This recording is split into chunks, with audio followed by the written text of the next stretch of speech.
The entire internet wants to crucify Boogie2988. And honestly, I don't think Boogie2988 should be crucified because crucifying people isn't great.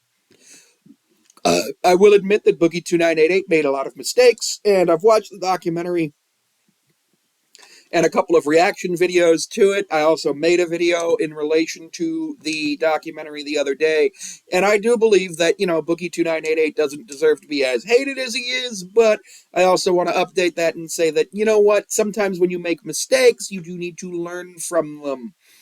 And apparently Boogie was complaining about the numbers being fudged on the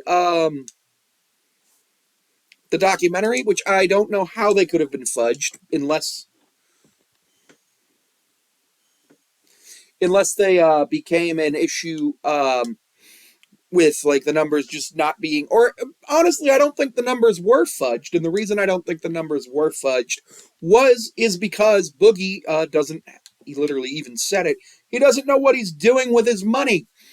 And if he doesn't know what he's doing with his money, how's he going to be able to tell whether or not his money is going to be going to the right places? How he knows whether or not he spent $200,000 on Ladies of the Night? Which, if he did, more power to him. He had $750,000 at one point. Losing money in crypto. That's what I wanted to talk about mostly, though, is crypto. I've seen a couple of claims stating that he lost money in crypto, the 650,000 that he claimed, and other people claiming that he didn't lose anything in crypto. He put 200,000 in, it went up to 750,000, and then he took 250,000 or 200,000 out, making a net gain of nothing and a net loss of nothing, which that to me doesn't make any sense because no matter what, anybody who invested in crypto lost something if they didn't sell at exactly the right time.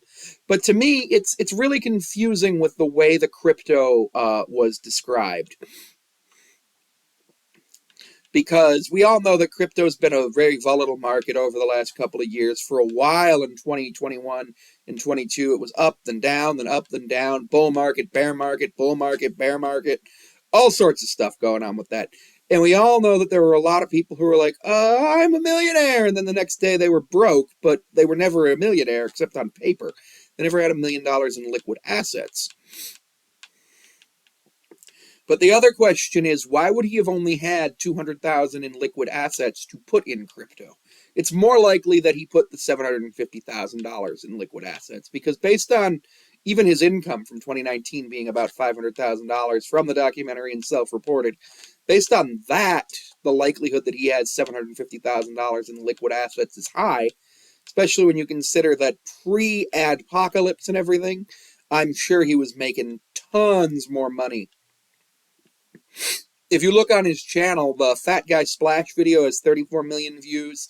The Where's My Mountain Dew video has 24 million views. That's 35 plus 24 is 59 million.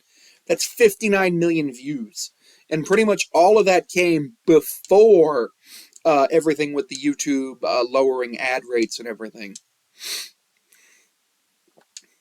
Now, I don't think Boogie2988 deserves the crucifixions that people are putting him through right now. And I would not be surprised if Boogie2988 saw some of these videos and got very upset by them, because honestly, if I were him and I saw the videos that people were making about him and I were him, I would get very upset simply due to the fact that,